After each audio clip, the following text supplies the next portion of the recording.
Selamat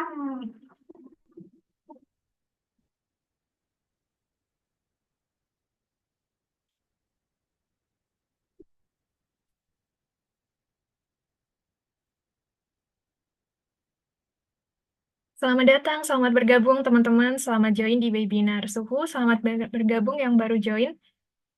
Halo, selamat datang teman-teman semuanya, selamat bergabung ya teman-teman semuanya. Wah, sudah ramai nih yang join di room Zoom pada siang menuju sore hari ini. Selamat bergabung teman-teman.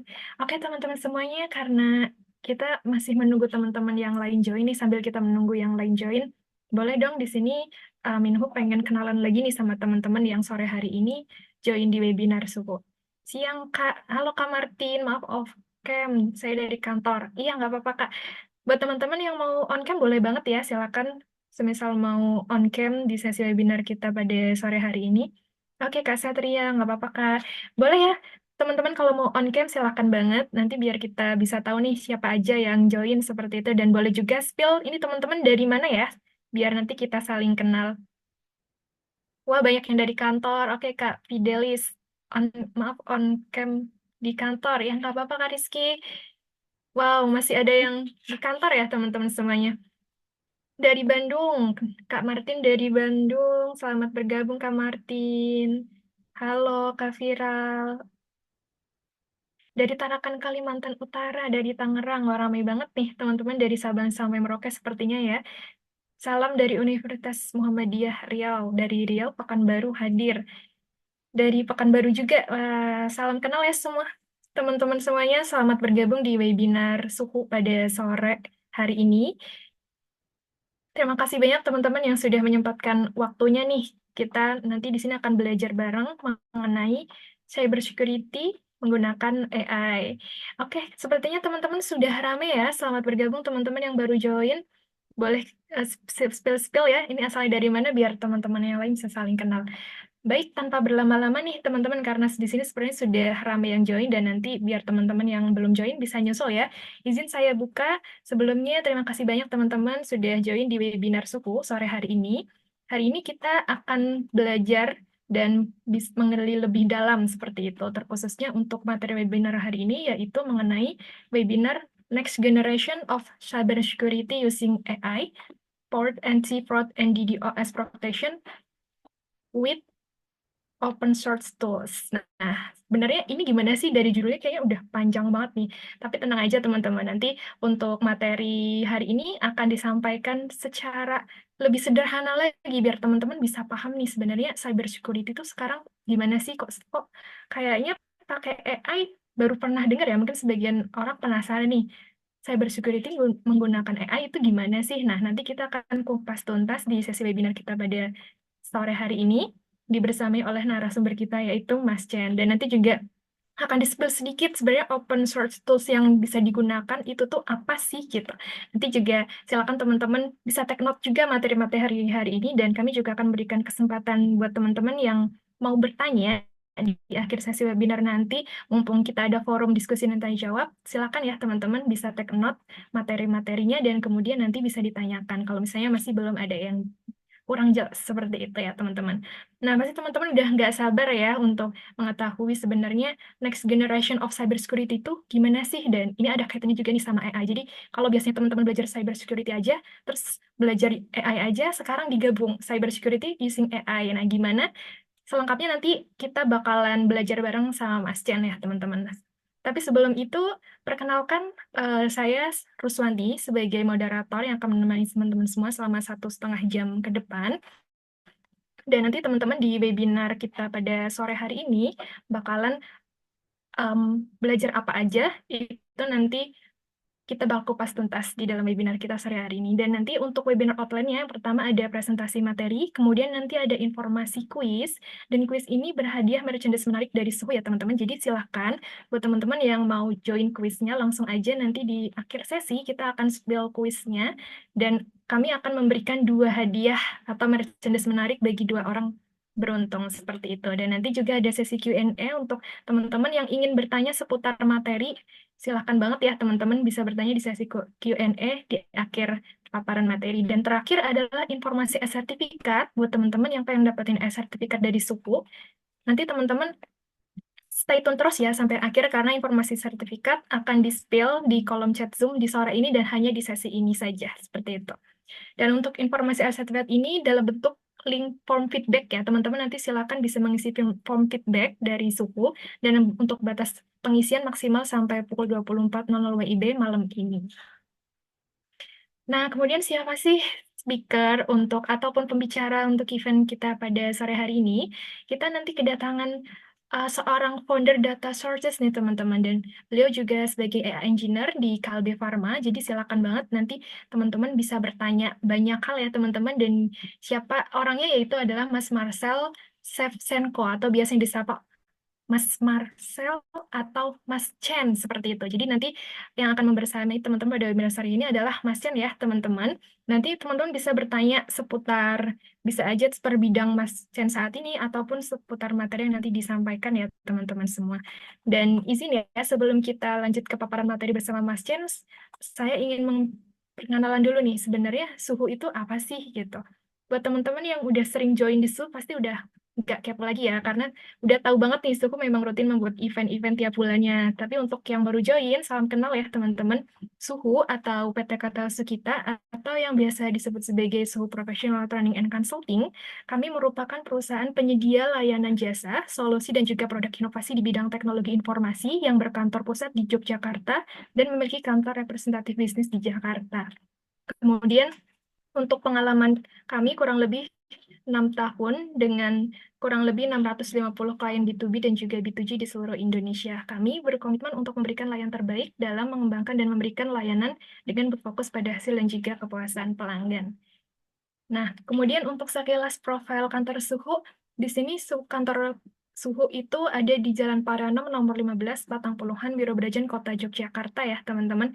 Dan di sini seperti ada yang di paparan, itu merupakan bangunan depan Suhu nih. Jadi kalau teman-teman main ke Suhu boleh banget ya, karena di lantai satunya itu merupakan coffee shop, namanya Smedico Living Coffee by Suhu. Jadi buat teman-teman yang suka ngopi, boleh banget mampir di coffee shop Suhu ya teman-teman, dan kantor kami, office-nya ada di lantai 2-nya seperti itu. Dan untuk alamat lengkap branch kantor ataupun kantor representatif kami ada di Jalan Pengedegan Utara nomor 17 Cikoko, Pancoran Kota, Jakarta Selatan. Kurang lebih itu saja yang bisa saya spill nih terkait suhu. Nanti untuk kita kenalan lebih lanjutnya setelah sesi paparan materi dari Mas Jan ya teman-teman semuanya. Nah, karena sepertinya nih sudah rame yang join di room Zoom kita pada sore hari ini. Selamat bergabung ya teman-teman yang baru join. Oke, karena teman-teman semuanya sudah ready sepertinya ya ingin mendengarkan paparan materi dari Mas Chen, kita panggil saja ya Mas Chen ya. Halo Mas Chen. Halo Mbak. Oke, Oke, aku on cam dulu. Siap. iya. Mas Chen sudah Mhm. ready ya untuk memaparkan materinya nih seputar cyber security using AI. Sepertinya teman-teman juga di sini sangat antusias pengen belajar bareng sama Mas Chen. Oke Mbak, aman Mbak. Aman ya?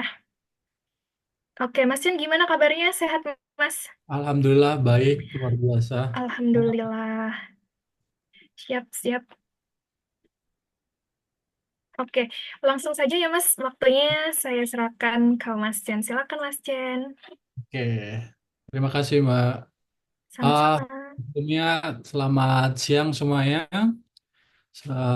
Terima kasih untuk Suhu udah ngundang ya dan ketemu teman-teman hari ini yang luar biasa banget siang-siang belajar terkait dengan AI dan cyber security, which is kadang ini adalah hal yang baru karena this is combined two of things yang really big gitu ya. Apalagi zaman sekarang yang makin kesini makin complicated gitu sistem. Jadi kenapa semakin banyaknya sistem makin makin complicated sehingga membutuhkan tindakan-tindakan preventif ataupun tindakan-tindakan memperbaiki dari serangan-serangan.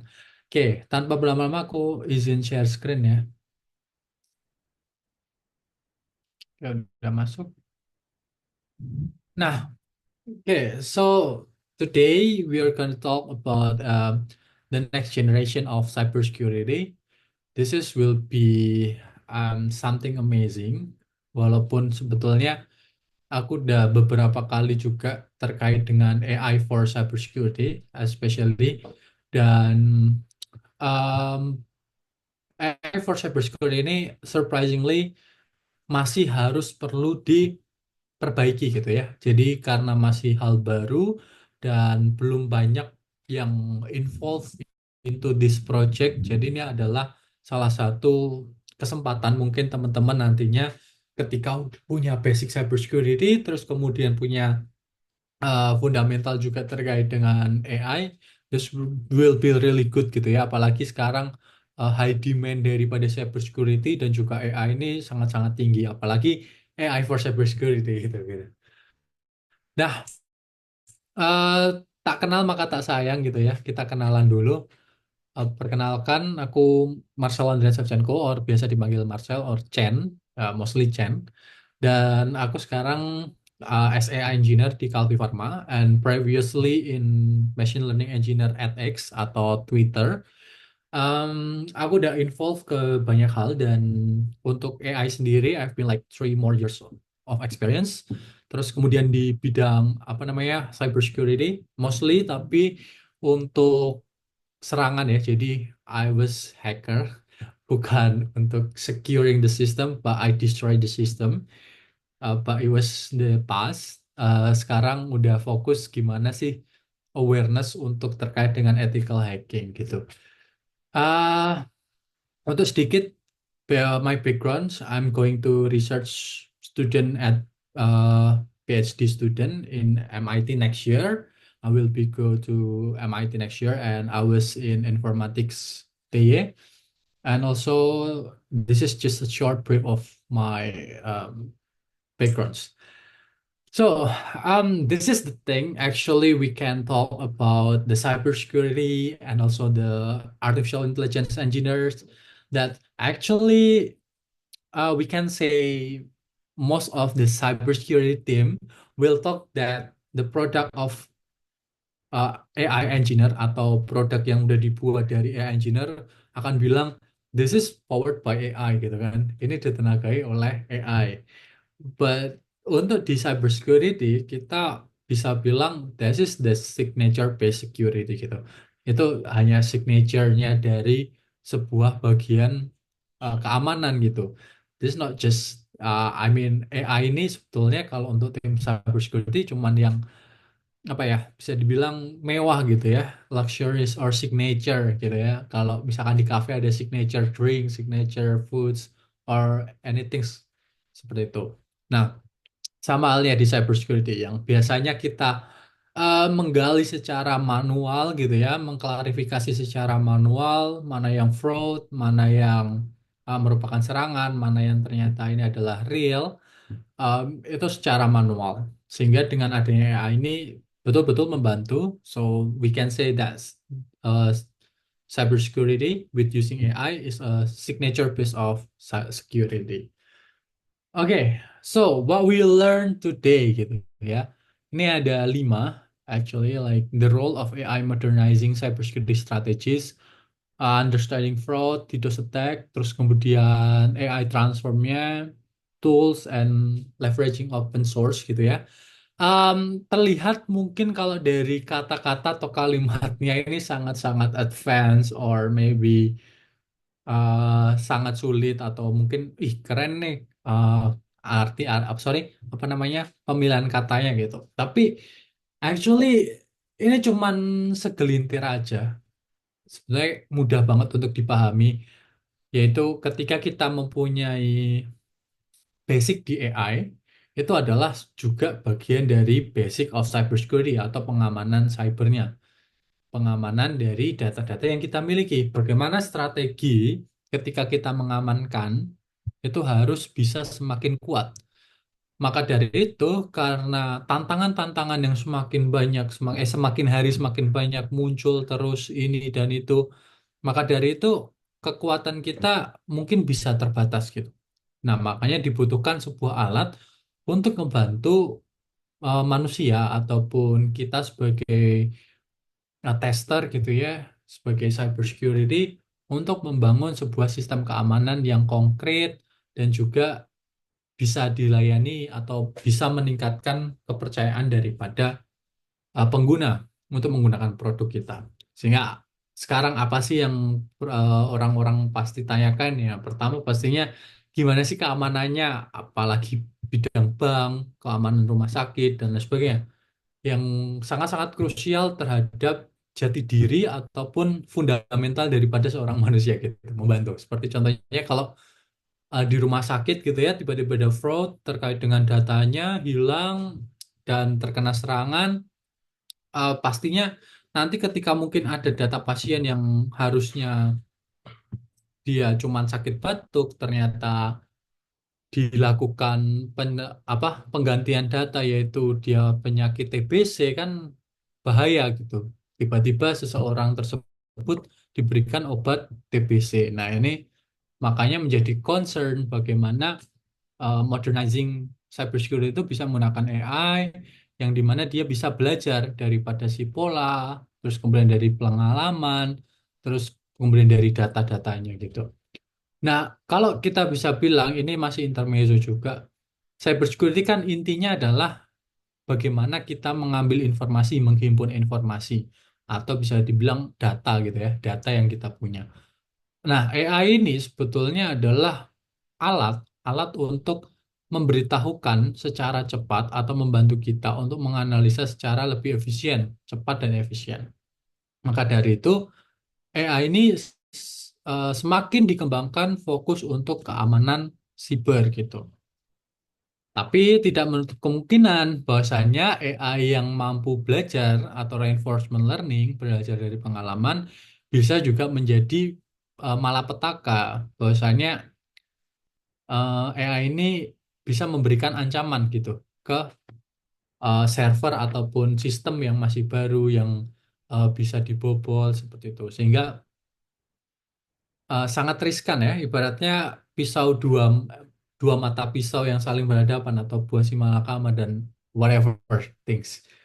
Oke, first of all yang harus kita pahami bahwasannya ketika IT and cybersecurity role gitu ya, ini adalah pemisahan antara yang tangible and intangible.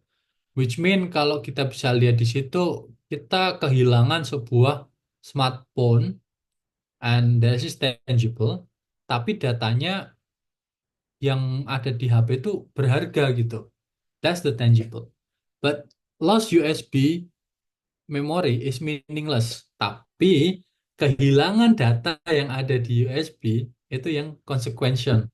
Dia orang tuh bukannya takut HP-nya hilang atau kemudian USB-nya hilang, barangnya gitu ya, barangnya hilang, tapi isinya gitu. Itu yang harus dipahami kenapa cybersecurity ini penting gitu.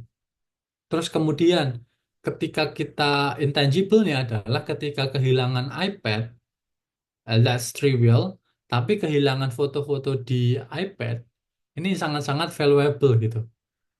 Terus kemudian lost a car is a major, but lost a notebook with an important data inside the car is essentially big problem. Jadi yang mending kehilangan yang yang nggak berharga buat kita gitu.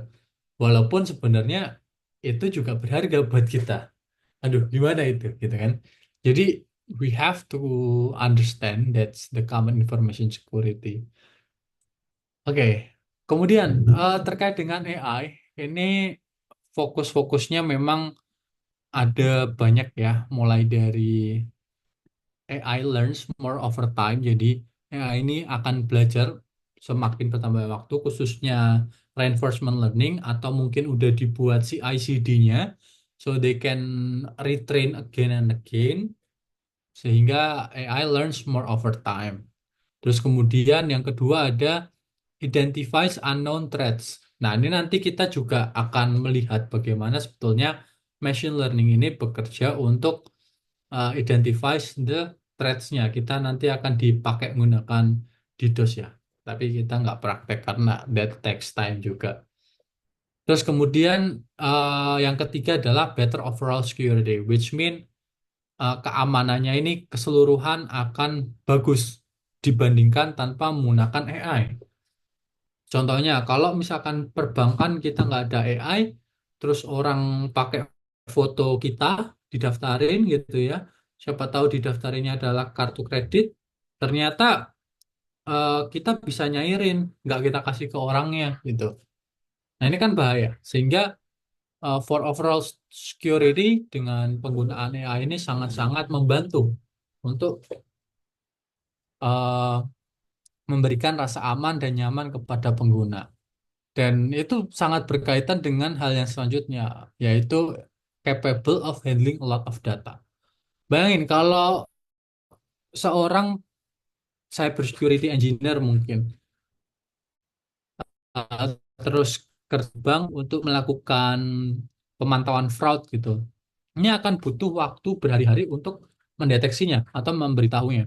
Karena datanya cukup besar, belum lagi riwayat transaksi, bagaimana uang ini bekerja, maksudnya dari siapa uang ini dan kemana saja dia sudah berkelana, terus dikirimnya kemana aja, hingga dia tahu nih ketika melakukan forensik digital akan ketahuan riwayat-riwayatnya. Nah, terus kemudian setelah capable of handling a lot of data, apalagi dengan big data, mereka akan mengurangi prosesnya. Jadi prosesnya cukup satu aja, nggak perlu diulang-ulang lagi, nggak perlu repeatable yang terlalu banyak. Dan kemudian yang keenam ada security certification. Pastinya kalau dengan AI, keamanan, sertifikasi keamanannya ini jauh lebih tinggi daripada sertifikasi keamanan yang tanpa menggunakan AI. Dan yang ketujuh, AI ini accelerate detection and response time. Jadi betul-betul AI ini bisa meningkatkan deteksi dan juga respon time daripada penanganan kasus-kasus cyber yang sudah berjalan di data. Nah, pasti perlu diketahui juga ketika kita mengaplikasikan AI, karena AI ini kan berbasiskan data, bagaimana kita bisa mengetahui korpus ataupun informasi yang ada bisa menjadi valid gitu, bisa menjadi valid, ataukah ternyata data tersebut jelek. Nah, ini kan harus ada ahlinya juga untuk memastikan bagaimana data-data tersebut udah teranotasi dengan benar. Nah, ini adalah salah satunya, itu terkait dengan snort based smart and detection system. Dan di sini kita snort dulu untuk mengambil data, retrieve datanya, terus kemudian dia akan mendetection apakah ketika dia attack akan memberikan sistem administrator alert, ataupun kalau normal dia akan mengambil data dari lognya, log snort-nya, jadi ya, running snort-nya. Terus kemudian ketika dapat format data, dia akan lakukan training menggunakan ANN, menggunakan ANN dengan backpropagation atau perhitungan mundur. Jadi ibaratnya kalau perhitungan mundur ini adalah apa ya? Bukan ngejabah, lebih ke apa balas, bukan balas budi ya, apa ya? Apa mungkin kalau di ini backpropagation mundur gitu loh. Memvalidasi. Jadi dia berfungsi untuk memvalidasi. Misalkan harusnya kita menceritakan ciri-ciri jeruk gitu ya. Baru kita bisa menyimpulkan bahwasanya itu jeruk. Tapi kalau backpropagation kita membreakdown siapa sih sebetulnya atau apa sih jeruk itu, fiturnya ataupun whatever you wanna say, kulitnya kah, rasanya kah, itu kan mundur. Jadi karakteristik si em, jeruk ini adalah menanyakan apa aja karakteristiknya. Sedangkan kalau yang forward adalah kita memberitahukan bahwasannya dan menanyakan ini tuh sebetulnya buah apa. Misal buahnya berwarna orange, terus memiliki air. Buah apakah ini? A, apel, B, jeruk gitu kan. Otomatis jawabannya adalah B, yaitu jeruk. Jadi otomatis dia akan memberitahu terkait dengan data yang udah terdepan. Nah, untuk anti fraud sendiri dan juga DDoS attack, bahasanya di sini anti fraud ini mengetahui untuk prevent atau mencegah darinya aktivitas fraudulent atau aktivitas ya bisa bilang pencurian ataupun yang lainnya. Nah, anti fraud strategi yang digunakan oleh beberapa organisasi bahwasanya dia melakukan identifikasi, mendeteksi dan merespon potensi atau actual fraud in business transaksi. Jadi yang terjadi secara langsung. Itu mereka bisa mengetahuinya. Dan ini menjadikan strategi dalam pembuatan eh, sorry, dalam fraud detection-nya. Sehingga software dan transaksinya bisa dimonitoring secara aman. Nah, terus bahwasannya si anti fraud system ini dia lebih menekankan kepada bagaimana sistem anti fraud ini bekerja. Sistem anti fraud ini bekerja yang pertama adalah terkait dengan information verification. Ini adalah hal pertama yang dilakukan oleh anti fraud system atau anti fraud engineer or whatever actually is. Nah, di situ sistem akan melakukan verifikasi terhadap email, mobile number, dan juga address bahwasanya ini ya mereka gitu. Ini mereka karena untuk keamanan data data pribadinya gitu.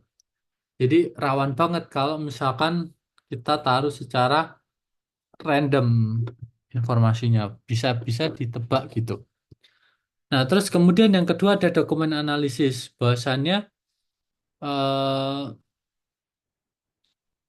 analisa ini digunakan oleh seperti dokter onkologi dan lain sebagainya untuk memberitahukan bahwasannya ada code untuk prevent orang menjadi tua atau nge-stop lah ibaratnya.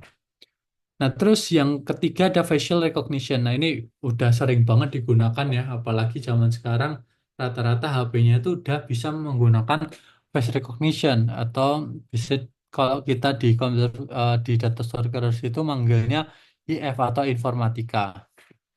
Nah, terus ada yang namanya data validation. Data validation ini melakukan cross reference terhadap personal data yang udah diidentifikasikan bahwasannya dia ini sama atau kembar. Terus kemudian yang selanjutnya ada geolocation. Nah, yang terakhir ada behavioral monitoring. Ini sebetulnya adalah hal-hal yang paling basic yang harusnya teman-teman bisa miliki. Bahwasannya kalau kita mau mendaftarkan sesuatu atau habis dari beli sesuatu, kita harus melakukan verifikasi diri. Terus kemudian yang kedua ada dokumen analisis. Eh, di situ banyak banget orang-orang yang identifikasi dan hologram bersecurity dan codes untuk prevent fraud. Jadi itu yang mereka cari. Em, yang menarik juga adalah geolocation, bahwasannya usernya bisa memakai foto dia sendiri tanpa jualan anomalis seperti biasa. Nah, kalau di Dostetek sendiri sebetulnya kan kita bisa praktek ya kalau offline gitu. Nanti sebenarnya kita bisa main-main game gitu terkait dengan sorry, di Dostetek. Bahwasanya di Dostetek ini kan mengambil uh, jalur gitu, mengambil jalur khusus untuk pejalan kaki sehingga volume volume kendaraannya ini sangat-sangat tidak rapi, tidak estetik atau justru mengganggu pemandangan para turis-turis gitu. Nah, di Digital Stack ini goalnya adalah paling gampang yaitu menggunakan service untuk impossible for illegitimate restoran gitu. Jadi itulah yang membuat si uh, uh, layers bisa bertahan sampai menggunakan weakness of protocol dan lain sebagainya. Nah, ini sedikit map untuk ketika kalian mau melakukan DDoS attack. Yang pertama adalah based on interface, yang kedua based on attack rate dynamics, ketiga based on operating system, based model attack model, based on attack model, terus ada based on protokol. Ini adalah bagian-bagian daripada digital tools-nya. Nah, di situ bisa dilihat ada yang lumayan sama nggak terkait dengan komputermu. Nah, kalau di aku ada yaitu si operating system Mac OS 2. Itu udah menggunakan AI, bahwasanya dia bisa masuk tanpa menggunakan password dan hanya bisa masuk atau ngangguk-ngangguk aja gitu. Karena emang udah terintegrasi. Oke. Eh,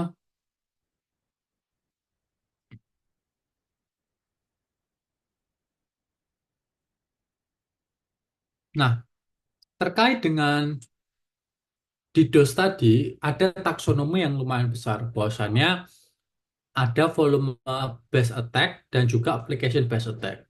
Nah, kalau di volume based attack kita bisa menggunakan UDP atau ICMP flood atau amplification attack. Bahwasanya kalau amplification attack seperti MERV, Fraggle, SNMP, terus NTP dan Kargen. Nah, ketika menggunakan application based attack, kita bisa menggunakan HTTP float, DNS float, um, slow race, terus slow and slow attack, SQL inject, zero day attack, dan yang terakhir ada protokol based attack yaitu SYN, ping off, that, terus kemudian TCP SYN. Nah, kalau untuk protokol based attack ini harus sudah memiliki fundamental yang cukup paham terhadap sebuah VPS gitu ataupun website penyedia layanan, karena ini akan mengatur jalannya nanti teman-teman ketika belajar atau mungkin meniti karir. Nah, fokusnya ada di bidang-bidang ini kalau tentang anti fraud gitu. Nah, kenapa ada di bidang-bidang ini? Yang pertama di customer kita bisa menggunakan NLP dan juga CV ini bergabungan satu sama lain, dan kemudian ketika udah masuk ke front officer, mostly yang terjadi adalah machine learning atau decision sederhana. Nah, terus kemudian di core banking kita bisa memberikan machine learning kembali untuk melakukan yang namanya governance risk compliance. Jadi lebih lebih aman untuk di retrieve oleh governance. Dan juga ketika akan laporan ke leadership or C-level, mereka juga bisa jadi tidak mengetahui isi data tersebut apa, karena memang yang pertama nggak diminta, dan yang kedua adalah em, rata-rata untuk si level ini udah nggak main ke sini lagi gitu. Oke, next kita ke contoh ya. Nah, contohnya ada gini, tanda tangan ya. Sebenarnya ada banyak banget sih computer vision yang lain. Ada apa? Pengenalan wajah, pengenalan tangan dan lain sebagainya seperti di Cina. Tapi kita aja untuk masalah tanda tangan kadang beda banget dari KTP ataupun keaslian ketika kita nulis sekarang. Sehingga bingung, malaikat pun bingung gitu. Malaikat pun bingung nggak tuh. Nah, makanya ini adalah hal yang menarik untuk dibahas ketika kita udah ngomongin terkait dengan fraud yang terjadi di rumah sakit. Itu luar biasa gede-gedenya. Terus kemudian eh, transformasi daripada si AI ini, bikinnya kok langsung loncat. Penggunanya juga cukup banyak. Sepertinya contoh, ada dokter, ada pasien, ada caretaker atau yang bisa dibilang perawat gitu. Nah, kalau cuma level satu login, artinya dia hanya menggunakan username or password. Terus second level recognition adalah menggunakan two factor gitu ya. Atau kedua, yang ketiga adalah sudahlah gitu ya. Anak ketiga biasanya tersingkirkan. Walaupun sebetulnya level 3 ini adalah menjadi OTP yang konfidensialnya paling tinggi, karena untuk membobol uh, apa namanya iPad ataupun punya Aska itu sangat-sangat membutuhkan effort ataupun ilmu untuk meng-cracking si iPad tersebut ataupun device tersebut. Sehingga ketika kita mau setor gitu ya, baik data, ERM, dan lain sebagainya itu bagus. Nggak ada amburadul, nggak ada info-info yang meleset.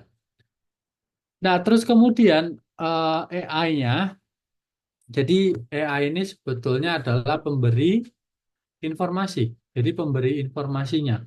Yang mana sih sebetulnya bisa diambil gitu. Benar-benar.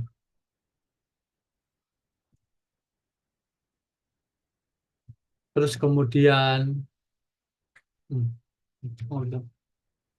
Ketika data result, bahwasanya ada network activity, terus kemudian database activity, application activity, user activity, dia akan dilakukan data collection. Setelah data collection, kita bisa nambahkan storage ataupun data yang kita miliki. Terus kemudian ketika di data analis, bahwasanya signature based on detection, anomaly based detection, dan machine learning algorithm. Mana yang paling baik untuk menjadikan rule daripada database. Sedangkan di visualisasinya untuk kakek ini adalah kakek ya.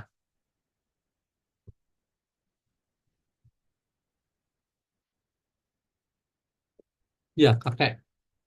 Dari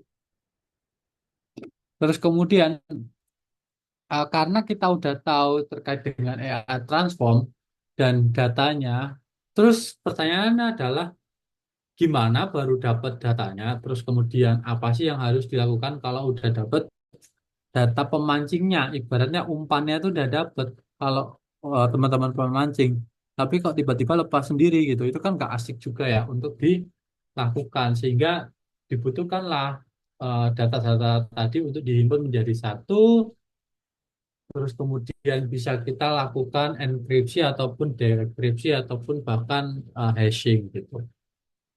Nah, ini adalah tools and resources untuk memulai gen AI powered by cybersecurity. Biasanya kita harus tahu apa itu log collection, log analysis, event correlation, log forensik, IT compliance, app log monitoring, dan sebagainya. Ini sangat-sangat banyak untuk bisa teman-teman pelajari.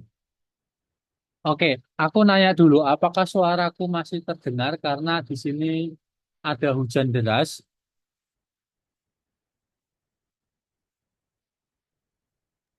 Masih terdengar jelas, Mas Chen? Aman, Oke, Mas? terdengar jelas ya. Ya. Nah, ini sedikit hujan.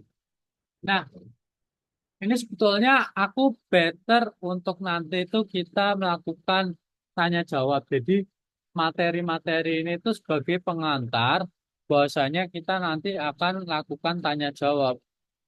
Nah, ini kita kenalan dulu. Kalau tadi kan tools yang bernama SIEM ya.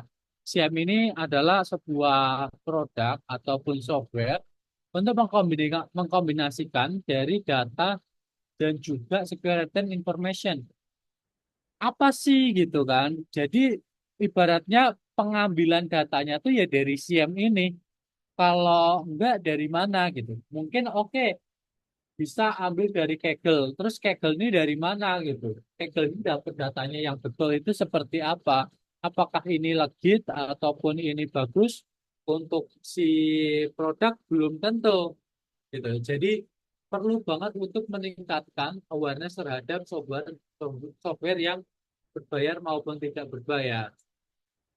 Nah, ini adalah salah satu contoh tools untuk cybersecurity, SIEM khususnya, yaitu adalah IBM Security QRadar SIEM. Sedangkan yang lainnya itu buka lagi, tutupnya jam 5 ataupun bahkan lebih pagi seperti itu. Nah, dari banyaknya open source tool, khususnya di cyber security, that will be a lot of things that we can do ya. Salah satunya adalah yang paling-paling sering dipakai adalah si Wireshark atau mungkin biasanya pakai Snort atau bisa pakai Wazoo. Tapi sekarang yang paling-paling gampang adalah penggunaan Wazoo. Wazoo ini udah terakumulasi semua gitu loh, udah bisa divisualisasikan dibandingkan ketika kita menggunakan Wireshark. Nah, ini adalah contoh dashboard dari Wazoo. Jadi teman-teman bisa gunakan Wazoo ini menjadi rekomendasi teman-teman ketika mengerjakan sebuah proyek AI.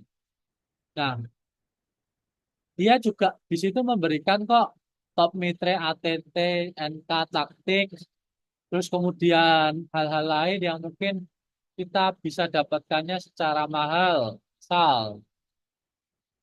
Nah, terus kemudian ini adalah contoh dari user interface-nya Wireshark.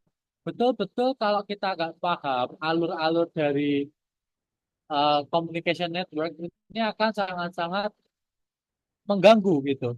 Betul-betul mengganggu sehingga butuh penyesuaian ketika kita menggunakan Wireshark. Harapannya adalah sudah lancar jaya, nggak perlu dibantu ataupun sebetulnya tag-nya itu udah banyak gitu. Kurang lebihnya itu terkait dengan open source tool. Nah, ini adalah salah satu proyek yang aku buat, yaitu DDoS Attack Detection Using Machine Learning, which is dia detection of DDoS attack through machine learning technique for enhanced cybersecurity. Jadi aku menggunakan beberapa teknik untuk meningkatkan keamanan siber yang di situ ada DDoS attack-nya. Nah, yang perlu dipahami adalah penggunaan flag atau bisa dibilang titik yang akan kita tuju atau bisa dibilang ya benderanya lah ya, flag kan memang benderanya, sehingga kita bisa melakukan banyak hal. Seperti contohnya tadi ada sync atau synchronize. Bahasanya di sini flagnya dapat diinisiasi oleh koneksi. Ketik, nah, terus adanya ACK atau acknowledgement, ada PSH atau push, dan fin adalah finish. Yaitu adalah orang yang mengandalkanmu tanpa pergi menyisakan pergian dan tag dan imigran yang mengakhiri koneksi. Itu adalah contoh flex. Nah, lalu bagaimana sih kita menghadirkan flex ini yang sebetulnya tuh nggak nampak gitu kayak apa? Nah, terus kemudian ini adalah salah satu contoh dictionary untuk kolom yang bisa kita tambahkan kepada URL ataupun tahun 2012 yang baru dimasak 2024. Itu kan sangat-sangat luar biasa ya. Sangat-sangat luar biasa untuk menjadikannya luar biasa.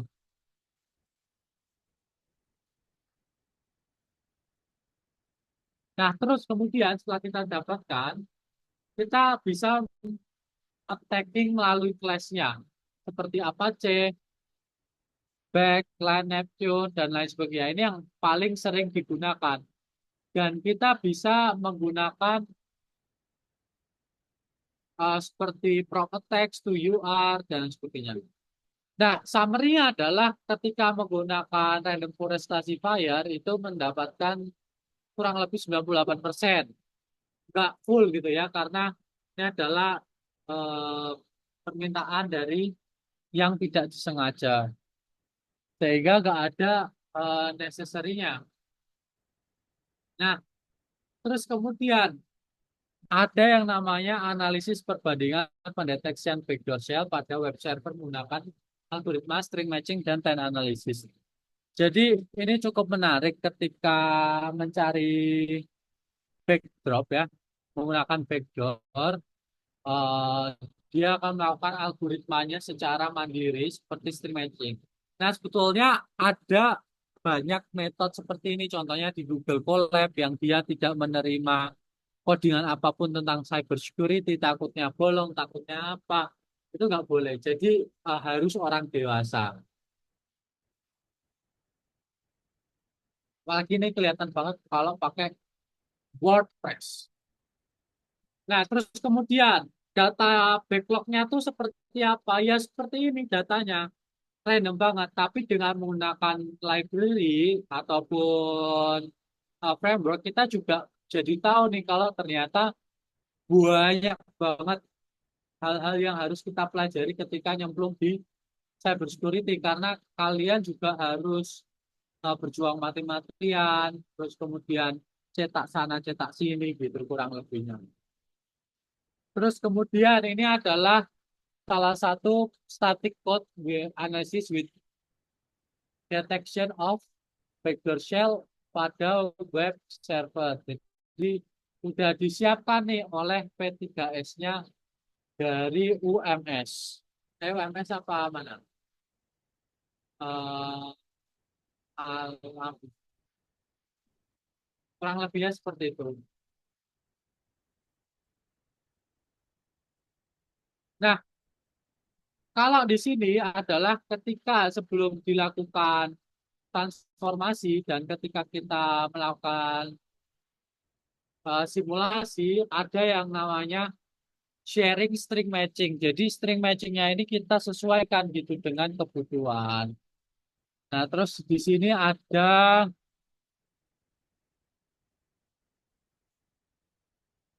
oh oke, mungkin aku sedikit flashback.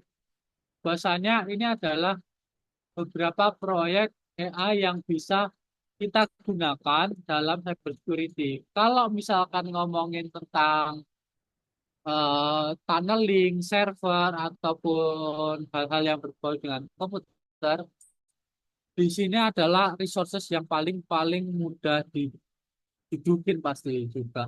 Karena semakin lapu, semakin lama atau semakin sering dia digunakan.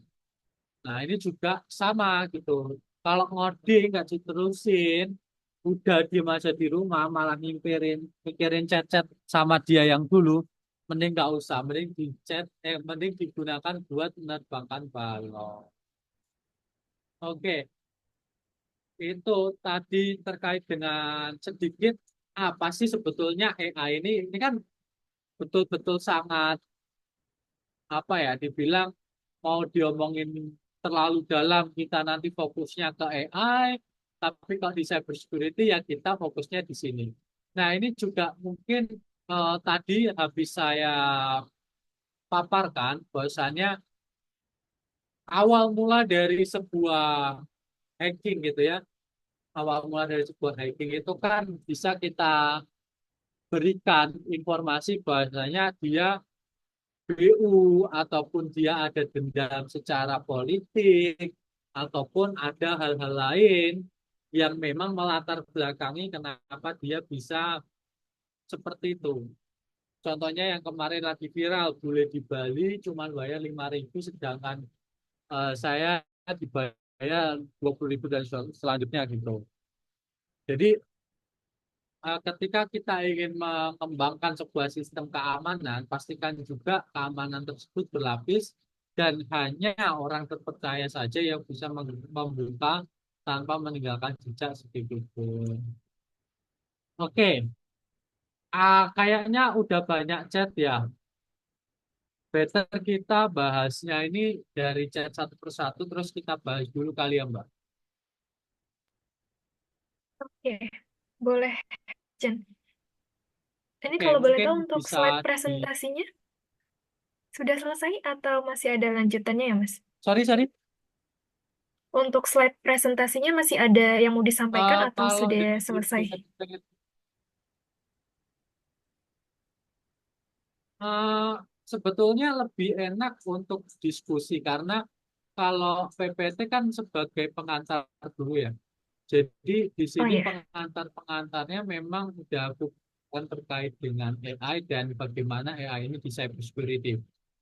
Dan harapannya tadi akan banyak pertanyaan yang muncul sehingga aku bisa menjelaskan nih. Gitu. oke. Boleh, Mas. Berarti nanti paralel dengan presentasi begitu ya untuk jawabannya. Cek support. Baik, Oke, siap. mungkin Terima kasih, Mas salah satu Chen. dulu mungkin Mbak Boleh, yang boleh. mau open Kita mic dari, atau lihat. oke, baik. Sebelum kita persilakan buat teman-teman yang pengen open mic, kita bacain dulu kali ya, Mas ya, yang dari kolom chat Zoom Boleh, sepertinya boleh. sudah rame. Ini izin ya teman-teman, saya scroll dari atas dulu ya, biar nanti kita bisa urut untuk dijawab pertanyaan oleh Mas Chen. Oke, Mas Jan, ini ada yang menarik nih, Mas.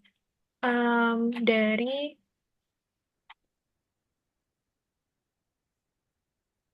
dari Kak Satria nih. Apakah ada teknik validasi data yang bisa diuji untuk menemukan kerentanan seperti data fuzzing atau brute forcing ID number validation? Mungkin Sorry, bisa sorry, dibantu dijelaskan. sorry, Kak, agak putus-putus. Oh ya, saya ulangi lagi ya, Mas ya. Oke, oke. Ini pertanyaan dari Kak Satria, apakah ada teknik validasi data yang bisa diuji untuk menemukan kerentanan seperti data fuzzing atau brute forcing ID number validation? Mhm. Oh, oke. Nah, kalau terkait dengan hal tersebut, itu kembali lagi kalau misalkan menggunakan AI adalah bagaimana kita bisa menemukan celah tersebut ataupun bug-nya yang kita miliki untuk kita validasi di awal. Jadi di sistem yang kita punya itu udah harus ada skenario-skenario tertentu. Jadi makin banyak ketika kita ngetes atau kita makin banyak apa namanya mungkin ngehacknya atau mungkin serangannya itu akan lebih masuk gitu untuk data kita lebih enrich karena mostly data yang udah ada in apa umum ya atau in general itu kurang banget dan itu belum tentu ada di kasus yang kita miliki.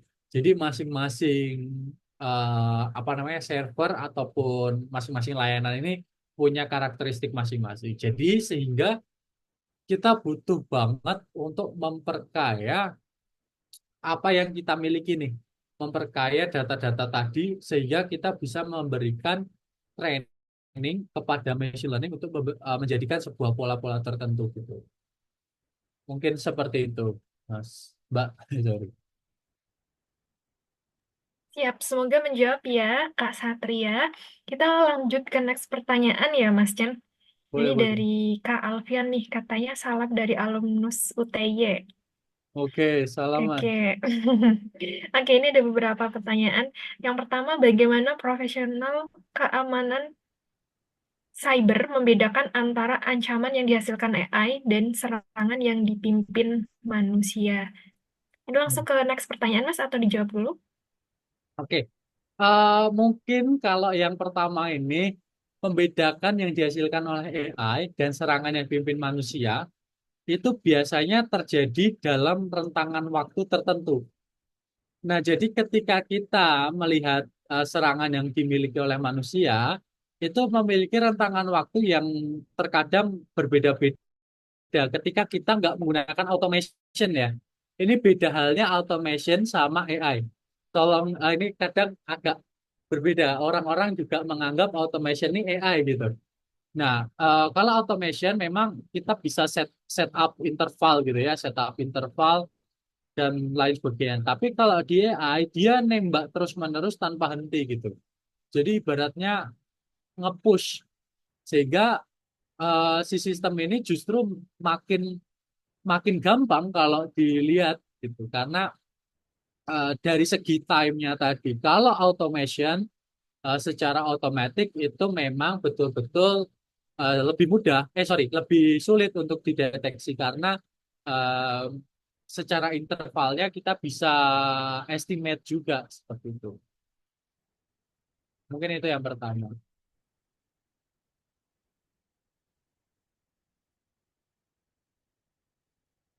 Mbak belum di mute, masih mute.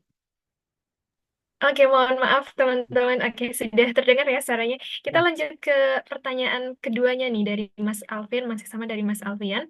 AI dalam keamanan cyber dan perangkat lunak, apa yang mendorong peluang dan resikonya? resiko apa ya? Keamanan cyber. Mungkin lebih ke ini dulu sih. Sekarang kan masanya AI juga ya. Yang sering terjadi adalah social engineer tuh, Mbak. Yang sering terjadi adalah social engineer. Bagaimana sebetulnya kita sebagai orang AI sangat berterima kasih dengan adanya social engineer tadi. Nah, kenapa hal tersebut bisa terjadi? Contohnya, kayak ketika teman-teman FOMO nge-share suatu tempat. terus kemudian nge-share preferensi teman-teman gitu ya kan, nge-share apa hewan peliharaan or something gitu. Itu justru menjadikan kita di tim AI ketika memberikan rekomendasi atau sistem rekomendasi akan lebih akurat dibandingkan ketika misalkan tidak ada FOMO-FOMO tadi. Tapi kalau resiko yang dihadapi adalah ketika teman-teman membagikan hal tersebut di halayak umum, otomatis itu menjadi bumerang buat kita sendiri. Siapa tahu ternyata pembuat tren FOMO tadi ini adalah seorang hacker yang berusaha melakukan social engineer. Terus kemudian mendapatkan informasi teman-teman seperti nama kecil, terus hewan peliharaan, terus nama ibu, nama gadis, dan lain sebagainya. Ini ngeri banget gitu. Jadi kalau misalkan kita bilang pola-pola tadi, ini AI sendiri, cybernya juga sendiri. Tapi kalau kita bilang penggabungan terhadap AI yang ada di dalam keamanan cyber, AI ini jelas-jelas, sangat jelas untuk membantu lebih cepat gitu. Ya contohnya di sini yang tadi udah jelas bahwasanya AI ini mempercepat, mempermudah sehingga eh, perusahaan pun juga akan lebih cuan ibaratnya gitu. Ibaratnya lebih cuan, lebih mudah untuk mendapatkan keuntungan, lebih cepat juga. Nah, eh, mungkin resikonya adalah bisa dibilang infrastrukturnya jauh lebih besar. Infranya yang dihasilkan ini sangat-sangat besar sehingga pastinya akan kalau di awal boncos dulu. Awalnya boncos bisa jadi terus kemudian ketika boncos tadi kita bisa mengetahui beberapa hal yang harus ditekankan gitu. Ibaratnya kalau kita ngomong nih Bang nih awal-awal kayaknya uji coba seperti itu susah deh gitu. Tapi akhirnya kalau udah berjalan ini akan balik modal sangat cepat karena betul-betul mempersingkat ataupun mengefisiensikan waktu gitu.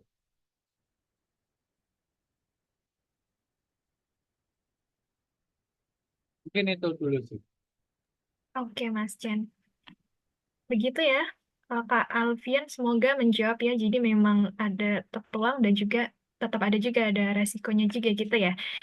Oke, Mas Chen, ini dari Bung Karno nih. Ada yang Kak Bung Karno Dari ya, ada yang menyampaikan eh, untuk saran next webinar seperti itu tentang social oh, engineering sekarang. Nah, sebenarnya ini Mas menarik nih Mas Chen.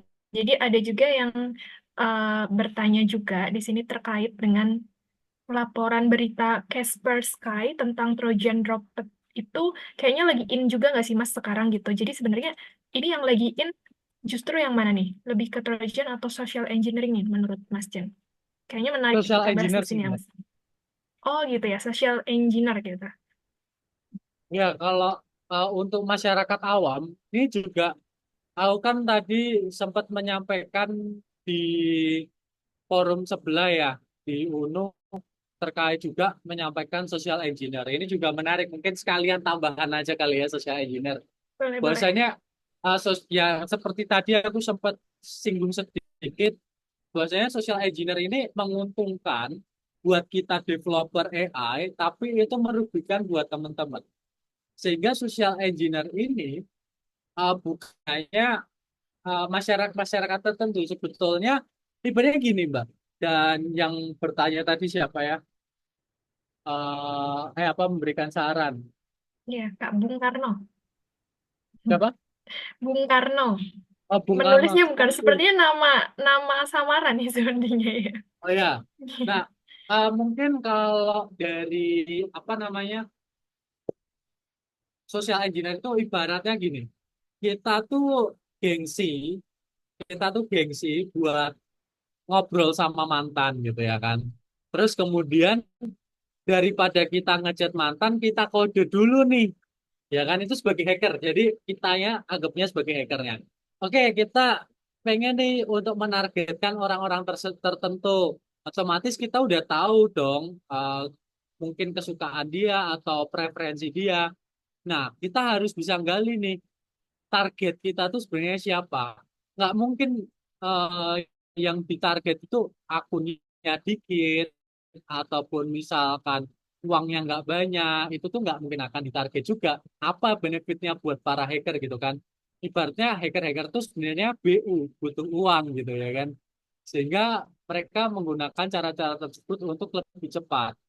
Dan si social engineer ini akan berawal dari kita sendiri. Jadi karena hacker-hacker ataupun penyerang-penyerang ini rata-rata adalah menggunakan teknik psikologi, baik itu memberikan mengelabui orang ataupun mendoktrin, bahkan sampai social engineer yang dimana kita tiba-tiba FOMO ngikutin tanpa sadar kan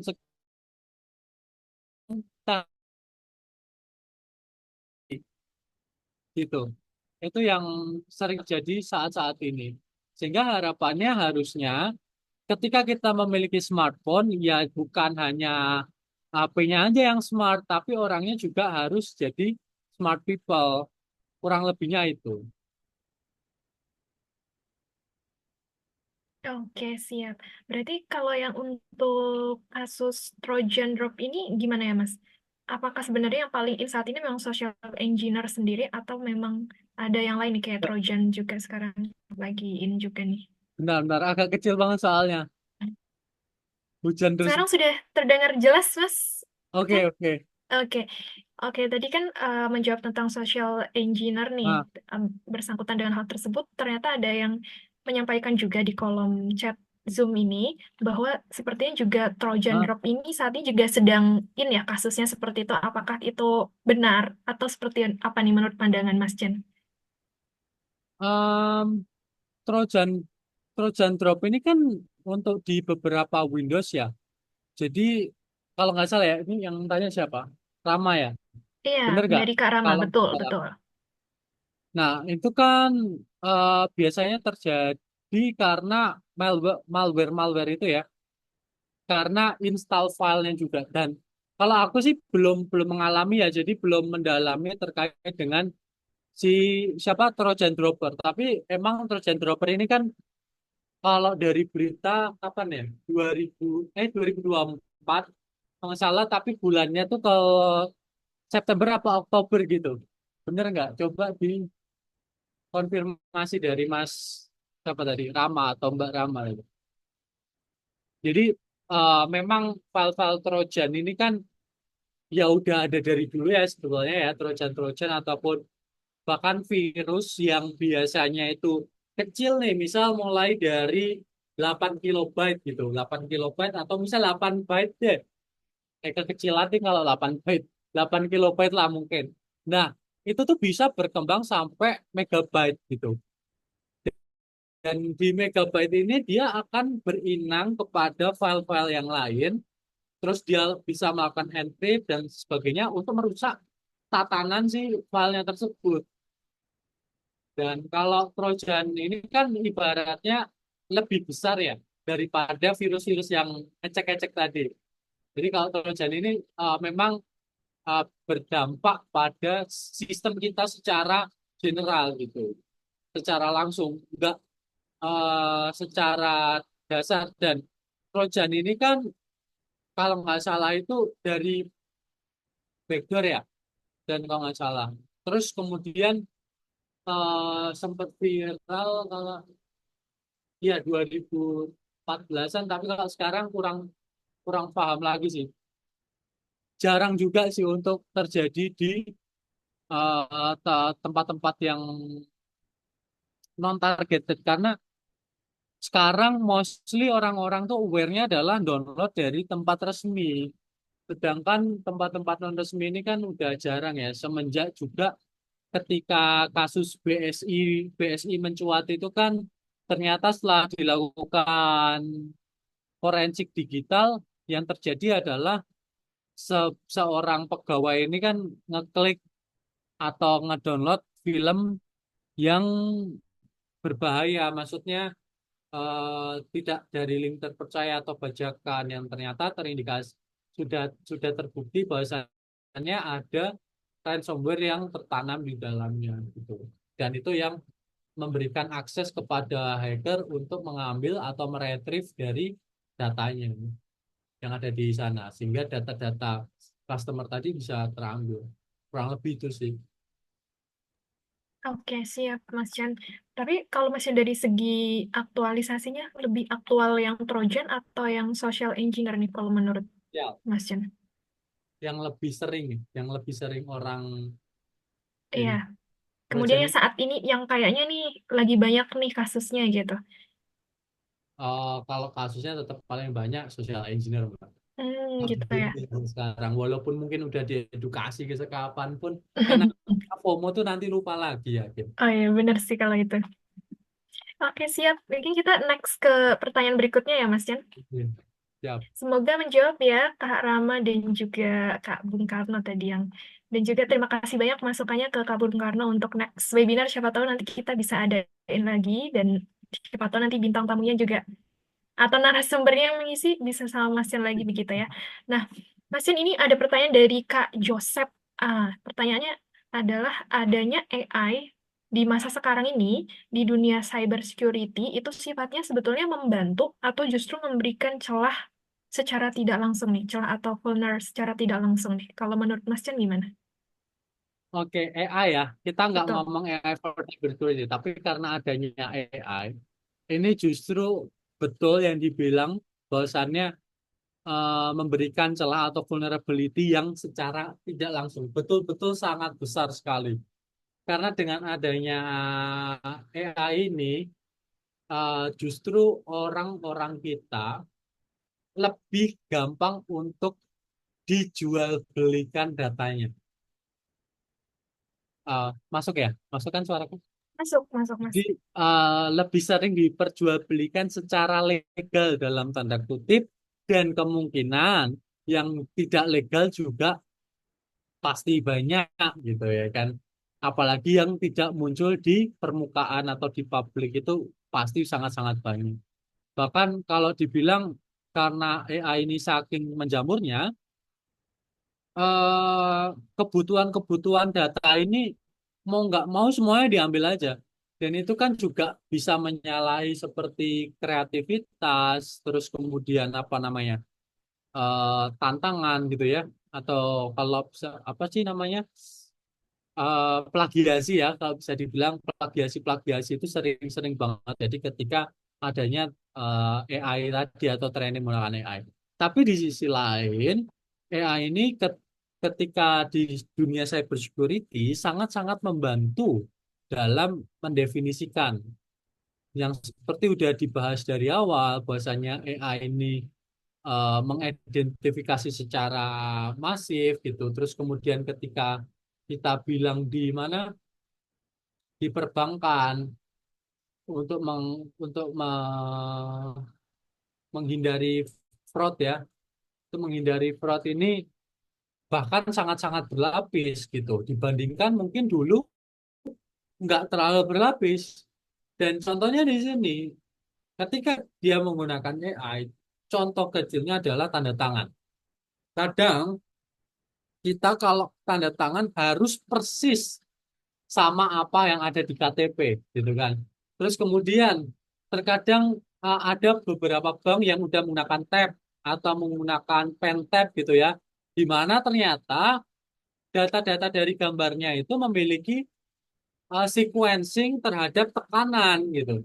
Jadi kalau beda dikit atau ya nggak beda dikit banget sih, maksudnya ada batas ambangnya gitu ya, kecocokan kemiripannya ini akan ditinjau ulang gitu. Nah, ketika ada yang berusaha memalsukan tanda tangan, mungkin tanda tangan si A gampang gitu kan. Ya udahlah, coba aku tanda tanganin. Ternyata secara gerak pun udah beda. Orang kita yang punya tanda tangan sendiri aja kadang masih salah, berulang-ulang gitu kan, apalagi orang lain gitu. Nah, ini sehingga juga meningkatkan justru dalam pengamanan cybersecurity tidak tidak lagi terjadi sebuah fraud gitu. Mungkin itu yang bisa aku kasih paham. Oke, siap. Oke, tadi saya tadi saya notice sepertinya ada yang raise hand ya. Silakan saya beri kesempatan satu partisipan nih buat teman-teman yang pengen bertanya langsung, boleh ya Mas Chen? Kita kasih kesempatan ke Sobat Suku yang mau open mic dan langsung bertanya ke Mas Chen, boleh banget ya. Sebelum saya beralih ke kolom chat nih, karena masih banyak pertanyaan teman-teman yang sepertinya ingin dijawab juga sama Mas Chen. Oke, sepertinya belum jadi nih Mas. Kita lanjut bacain pertanyaan lagi di kolom chat Zoom ya Mas. Oke, oke. Oke, karena kita ada keterbatasan waktu ya teman-teman. Mohon maaf kalau misalnya nanti pertanyaan teman-teman belum sempat terjawab oleh Mas Chen ya. Ini kita pilih lagi dari Kak Enike Bunga Santa Novelinda nih. Selamat siang Kak, izin bertanya. Saya Enike Bunga ingin bertanya apa proses yang digunakan dalam training model AI agar dapat mendeteksi serangan di DOS dan perilaku fraud. Hmm, Silahkan bisa dibantu dijawab, oke. Mas Jen. Ka- Kalau mendeteksi serangan DDoS dan perilaku fraud, pertama dulu dari DDoS-nya dulu ya. Ini terpisah karena terkait dengan fraud dan juga DDoS ini dua hal yang berbeda sebetulnya. Nah, kalau di AI ini yang aku udah kerjakan aja ya, aku nggak bilang yang mungkin masih berekspektasi atau bagaimana itu terlalu jauh. Kalau yang dari aku kerjakan kemarin, untuk mengetahui DDoS, bahwasannya kita harus tahu semua data yang harus kita simpan di mungkin SIEM ataupun penggunaan open source seperti Wireshark dan sebagainya. Kita harus tahu nih seperti duration of communication-nya berapa, terus kemudian protokol type-nya apa, service-nya apa, flag-nya apa. Ini kan flag-nya banyak banget ya. Oh, di sini nggak aku keluarin semua. Oh, ini flag-nya tuh apa gitu ya kan. Apakah dia masuk DOS attack atau prop attack atau U2R atau Sibyl. Nah, flagnya ada empat, apa sih itu? Back, LAN, Neptune, Melmob, dan sebagainya. Nah, terus kemudian kita harus tahu source byte-nya, destination bytes-nya, LAN, wrong fragment, argent, hot, number violate logins-nya, atau berapa kali logins-nya, terus compromise, root shell-nya, attempt-nya, dan lain sebagainya hingga error rate. Kan kita harus tahu nih terkait dengan bagaimana communication antar apa klien dengan server, apakah dia ada acknowledge tertentu yang mungkin bisa dibilang nggak selesai acknowledge-nya, terus kemudian di mana synchronous eh, awal mula terus kemudian disimpan, bagaimana flag tadi untuk bisa kita push dan bagaimana finish terhadap pengirimannya tadi seperti itu. Sehingga em, itu proses yang paling apa ya sederhana terkait dengan deteksi serangan DDoS. Selain dengan menggunakan apa ya mata telanjang atau analisa pribadi gitu. Kan kita harus mengklasifikasikannya satu-satu. Ibaratnya gini, ini ada banyak banget ya serangannya. Kita nggak tahu sebetulnya serangannya itu apakah DOS, DDoS, prop attack, U2R, sipil, dan lain sebagainya. Sedangkan datanya tuh banyak banget. Itu kan kita harus ngecek satu-satu. Mana flagnya. Itu kan kita nggak tahu. So, better ini tuh hanya mempercepat aja. Ini sebetulnya yang aku share di sini itu sebagian. Karena kalau hasil dari penelitiannya ini sangat-sangat banyak. Gitu. Nah, kalau dari perilaku fraud ini kan, nah, wait.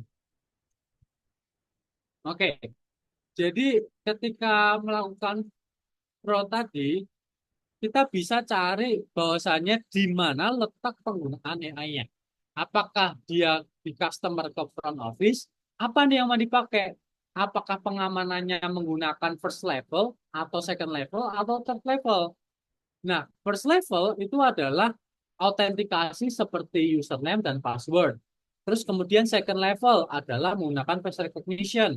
Dan third level adalah menggunakan OTP confirmation ataupun menggunakan apa namanya authenticator gitu. Itu. Jadi kita udah punya ketiga layer ini untuk memvalidasi. Bahkan kalau teman-teman perhatikan atau mungkin bisa dicoba di rumah yang punya MyBCA atau BCA Mobile, coba ketika WiFi-nya mengalami apa namanya kecepatan yang rendah, kecepatannya rendah. Terus yang kedua adalah keamanannya rendah atau konfigurasi passwordnya itu rendah, otomatis nanti akun m-banking teman-teman akan keluar secara otomatis. Jadi itu salah satu pengamanan dari apa namanya dari BCA. Ketika kita menggunakan residensial, mungkin level pertama atau bahkan mungkin teman-teman biasanya yang ada face recognition atau pakai mungkin iPhone gitu kan, face-nya pokoknya sebarang face recognition, itu takutnya adalah datanya tuh nyangkut. Jadi ada acknowledge yang nggak sampai, nggak finish. Nah ini yang jadi masalah. Siapa tahu ini jadi celah untuk hacker ataupun yang sedang menduplikasi dari alamat kita itu masuk ke sana gitu. Jadi siapa tahu tiba-tiba terjadi fraud dalam akun-akun tersebut gitu. Kalau ngomongin fraud lagi sebetulnya itu sangat panjang, mungkin bisa berapa 3 SKS sendiri ngomongin fraud ya. Karena itu kan adalah bidangnya teman-teman yang ada di auditor ya. Audit terus kemudian forensik juga biasanya forensik digital, kurang lebih itu yang sering menggunakan fraud gitu Mbak. Oke, siap. Insight-nya menarik banget nih, teman-teman. Buat Kak Bunga, semoga terjawab ya pertanyaannya dan penjelasannya juga sangat panjang dan detail nih disampaikan oleh Mas Chen. Mas Chen, sepertinya ada teman-teman yang raise hand nih. Ya, silakan Kita silakan. pilih salah satu dulu ya, yang tadi awal sudah raise hand. Silakan, Ade Fatur Rahman, bisa mute mic-nya. Apakah sudah bisa ya, Kak Ade? Oke, Baik, aman ya. Silakan, Kak Ade. kedengaran jelas, Kak. Iya, sudah jelas, terdengar jelas. Baik. Mas izin bertanya, kebetulan saya sekarang mau skripsi gitu. Kan saya mau melakukan penelitian dan saya menemukan suatu topik yang menarik gitu mengenai ransomware detection dan klasifikasi menggunakan machine learning. Cuman di luar sana tuh udah banyak gitu yang melakukan penelitian serupa gitu. Nah, menurut Mas sendiri sih gap penelitian apa sih yang bisa dieksplor gitu untuk mencari kebaruan dari suatu penelitian machine learning seperti itu gitu. Dikarenakan ya di luar sana tuh udah banyak dan juga memiliki saya baca-baca papernya tuh memiliki hasil yang bagus gitu. Akurasinya tuh sampai 99% lah. Terima kasih, Sorry, Mas. tadi terkait dengan apa? Ransomware classification dan deteksi, Mas. Oke, kenapa tadi 99% gitu ya? Akurasinya Mas udah kebanyak udah 99% orang lain Oh, itu yang bikin penelitian lain. jadi pertanyaannya kebaruannya ya. Ya, Oke. Thank you Ade. Ini aku kasih tahu juga ya. Jadi mungkin teman-teman yang baru mau skripsi itu awal mulanya, ini aku kasih kasih tips juga kali ya. Jadi kalau mau cari judul skripsi, mulailah dari keresahan pribadi, Mas. Jadi Mas Adi ini lagi resah tentang apa kira-kira?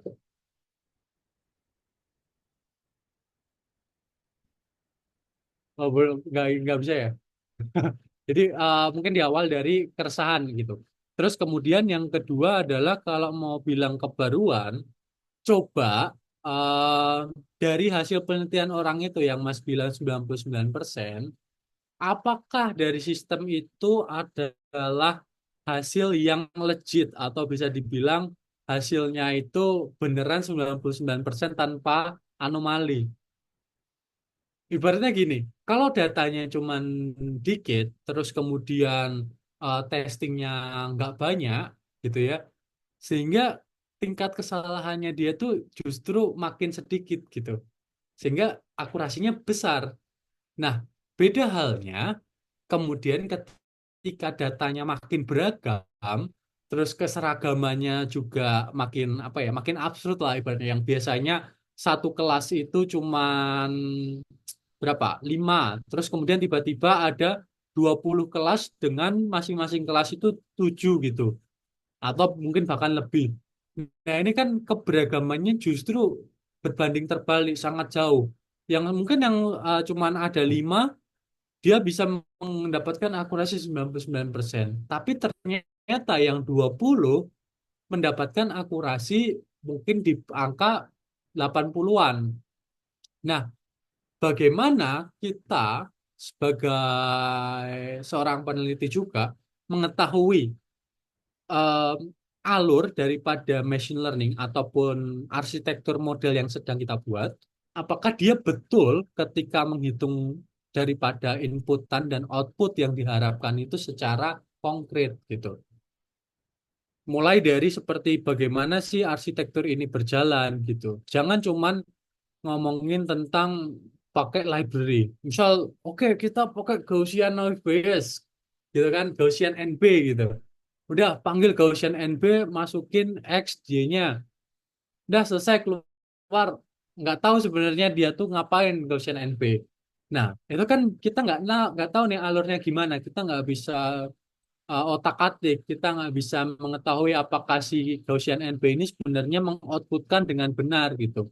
Karena kalau kita bisa bilang ketika kita menghitung Gaussian NB, ini dari awal aja Gaussian NB ini secara mudah, terus kemudian maksudnya menggunakan equation yang diberikan seperti mulai dari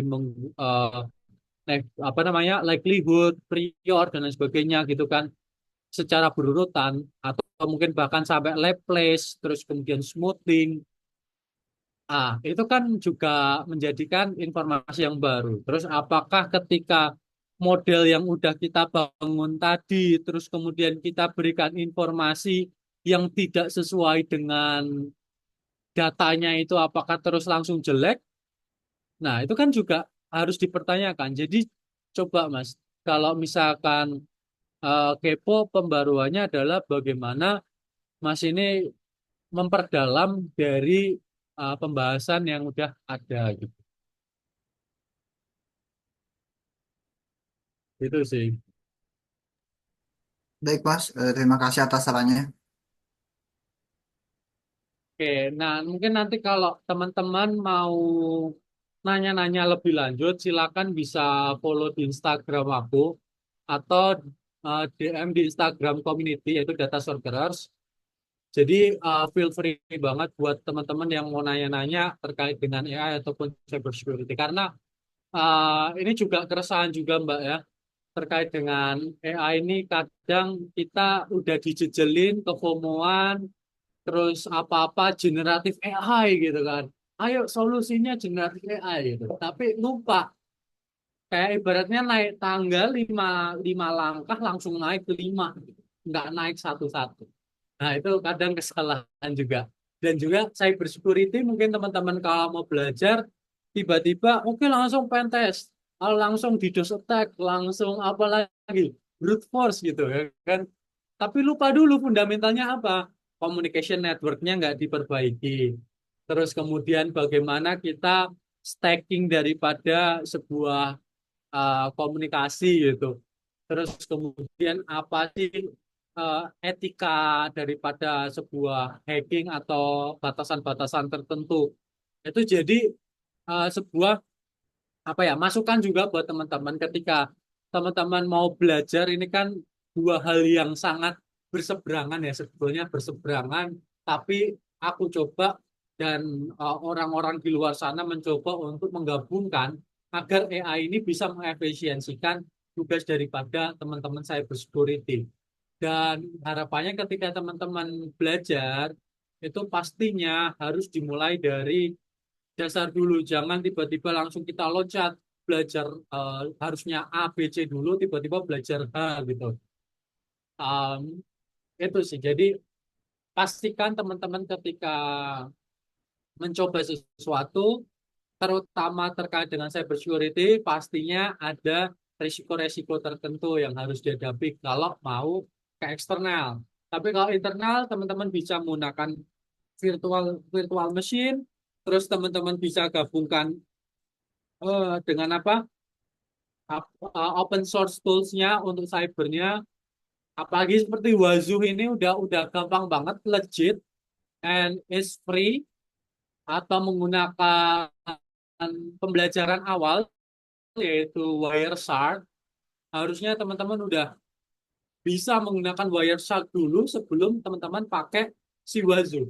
Jadi Wireshark-nya udah katam nih, ibarat kata baru pindah ke yang lainnya. Atau justru mau pindah ke seperti IBM Security QRadar, atau mungkin menggunakan Snort, menggunakan OpenEM, Squarey, Crypto, dan lain sebagainya. Ini banyak banget yang open source. Mungkin itu yang bisa aku sampaikan. A- Mungkin ada pertanyaan lagi, Mbak, atau mungkin udah cukup? Oke, siap. Terima kasih, Mas Chen. Semoga menjawab untuk penelitian yang sedang Mas Ade atau Kak Ade buat ya, dari apa yang tadi ditanyakan ke Mas Chen. Buat teman-teman, selain teman-teman bisa mengikuti atau bertanya langsung ke Instagram Mas Chen, teman-teman yang pengen belajar nih tentang cyber security bisa juga di Suku ya, teman-teman, karena di Suku juga kami ada beberapa pelatihan terkhusus untuk cyber security, dan nanti bisa langsung kepoin aja di Instagram kami, yaitu @katasuhukita ya, teman-teman semuanya. Dan jangan lupa di follow biar nggak ketinggalan update informasi menarik seputar event-event lainnya yang nanti akan kami buat seperti itu. Oke, Mas Chen, sepertinya kita sudah di penghujung acara nih ya, Mas ya, karena sudah menginjak pukul 15.00 WIB, dan sepertinya juga teman-teman di sini sudah cukup banyak yang terjawab pertanyaannya, dan mohon maaf sekali ya teman-teman yang pertanyaannya belum terjawab, yang tadi sudah spill pertanyaan di kolom chat Zoom dan merasa pertanyaan belum terjawab, nanti bisa langsung aja. Tadi Mas Chenko juga sudah memberikan kesempatan kalau misalnya mau tanya BM, silakan ya bisa langsung DM ke Mas Chen, ataupun kalau misalnya teman-teman pengen bertanya nih di grup Telegram Su Community, boleh banget nanti untuk pertanyaan bisa kami teruskan ke Mas Chen, dan kita bisa diskusi juga di channel atau di grup Suhu Community. Begitu ya Ini teman-teman nanti ini, Mbak, semuanya. aku minta apa namanya yang di kolom chat, nanti aku jawab di story, gitu aja. Oke, boleh-boleh. Yang belum. Nah, Silakan ya teman-teman. Mas Chen sangat berbaik hati nih memberikan kesempatan buat teman-teman yang pengen bertanya gitu. Oke, teman-teman semuanya. Izin Mas Chen, karena kita sudah ada di penghujung sesi webinar sore hari ini, ada presentasi tambahan nih mengenai informasi pengenalan oke. suku ya. Izin saya share screen.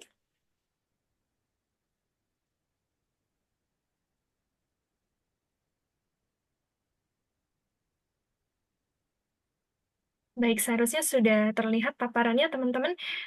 Mengingatkan kembali buat teman-teman yang join di webinar kita pada sore hari ini, silakan buat teman-teman yang belum mengisi form feedback, langsung diisi ya teman-teman, karena form feedback ini sebagai syarat untuk mendapatkan e-sertifikat, dan pengisian form feedback ini kami batasi sampai pukul 24.00 WIB malam ini saja, seperti itu. Jadi silakan yang belum isi bisa screen capture untuk link barcode-nya buat teman-teman untuk bisa langsung isi form feedback-nya, dan tentu saja untuk feedback ini sekaligus sebagai evaluasi dan masukan kepada kami agar nanti kami bisa menyelenggarakan event-event yang lebih bagus dan lebih menarik untuk ke depannya seperti itu. Dan tentu saja untuk feedback ini kami baca satu-satu ya untuk masukan dari teman-teman semua. Dan jangan lupa juga buat teman-teman yang pengen berkesempatan mendapatkan merchandise menarik dari Suhu, langsung ikutin kuisnya yang sudah kami share di kolom chat Zoom ya, teman-teman. Langsung aja nanti diisi kuisnya. Siapa tahu nanti teman-teman menjadi yang beruntung nih mendapatkan merchandise menarik dari Suhu. Dan informasi pemenang kuis nanti akan kami share juga di story Instagram kami, yaitu @katasuhukita. Oke, teman-teman semua, izin Minho ingin menyampaikan informasi tambahan mengenai apa sih Suhu itu. Jadi tadi yang sudah join di awal sudah sempat mengetahui ya bahwa Suhu atau Suhu Professional Training and Consulting, kami merupakan lembaga pelatihan juga konsultan IT yang berkantor pusat di Yogyakarta. Dan untuk beberapa layanan utama kami diantaranya ada pelatihan dan juga sertifikasi, kemudian ada jasa konsultan TIK dan juga event spesialis. Nah, inti untuk beberapa daftar pelatihan yang ada di Suhu, tadi juga Mas Chan juga sempat spill ya tentang cyber security seperti itu. Dan di Suhu juga ada beberapa training seputar IT security training dan IT lainnya. Jadi teman-teman silakan yang ingin mengetahui lebih lanjut informasi atau layanan apa aja yang ada di Suhu, boleh banget searching juga di website kami yaitu suhu.co.id. Dan selain pelatihan IT, kami juga ada pelatihan SDM ya teman-teman. Untuk pelatihan SDM-nya ini juga ada beberapa jenis juga. Jadi teman-teman bisa langsung aja kepoin di website kami yaitu su.co.id. Di antaranya ada pelatihan SDM, personal and team development, kemudian ada special skill development, ada public relation PR, office aplikasi perkantoran dan multimedia serta pelatihan SDM menarik lainnya. Kami juga ada dan langsung aja buat teman-teman yang pengen mengetahui lebih lanjut informasi ini langsung searching di website kami yaitu suhu.co.id ya teman-teman. Nah, selain itu, kami juga ada kelas online nih di Suku. Buat teman-teman yang kepengen belajar secara fleksibel, interaktif, dan juga mendalam nih seputar materi cybersecurity ataupun pelatihan-pelatihan yang relevan yang saat ini teman-teman butuhin, bisa join juga di online kelas kami. Untuk durasi pelatihan yang ada di tempat kami, yaitu selama 2-5 hari intensif, tergantung nanti topik atau materi yang teman-teman pelajari. Dan juga untuk jadwal pelaksanaan kelasnya, yaitu total di 5 jam ya teman-teman, materi pembelajarannya tentu disusun secara komprehensif dari teori dasar hingga praktik dan ada demo dan juga simulasi praktik, serta nanti untuk pembelajarannya menggunakan Zoom video conference. Ada grup edukasi juga dan kami juga akan memberikan rekaman kelas dan support buat ke teman-teman yang membutuhkan dukungan teknis dan lain sebagainya.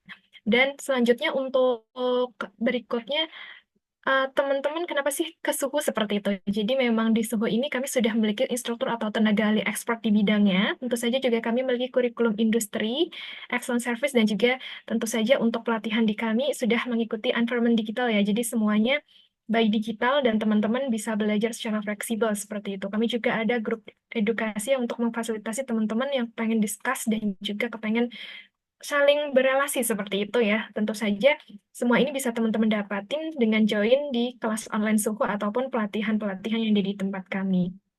Nah, ini untuk beberapa informasi online kelas yang ada di Suhu, ada Certified Cybersecurity Analytic atau analisis. Untuk durasinya selama 3 hari dan kelas online ini akan berlangsung di tanggal 21 sampai 23 Januari ya. Dan buat teman-teman yang join di kelas ini, special price untuk kelas ini di harga 4.975.000 saja, teman-teman bisa mengikuti pelatihan sekaligus nanti mendapatkan sertifikasi. Dan untuk sertifikasinya sudah langsung sertifikasi BNSP ya teman-teman. Jadi silakan teman-teman yang saat ini sedang mencari sertifikasi BNSP, bisa nih sertifikasi di Suhu. Nah, ini untuk Certified Cybersecurity Analyst. Ada juga yang untuk juniornya, yaitu Certified Junior Cybersecurity. Dan untuk harganya kurang lebih mirip-mirip ya teman-teman, di angka 4.500.000 aja. Untuk durasinya sama, untuk 3 hari, dan untuk waktu pelaksanaan ini akan dilaksanakan di tanggal 21 sampai 23 Januari. Dan informasi ini nanti juga akan kami share juga di email masing-masing, jadi jangan khawatir kalau yang ketinggalan sesi ini dan kepengen penasaran nih, informasi seputar pelatihan atau kelas online Suhu ini seperti apa, nanti akan kami share juga ya di email masing-masing bersamaan dengan informasi sertifikat ya teman-teman. Oke, ini yang ditunggu-tunggu nih teman-teman. Untuk next event Suhu apa lagi sih gitu?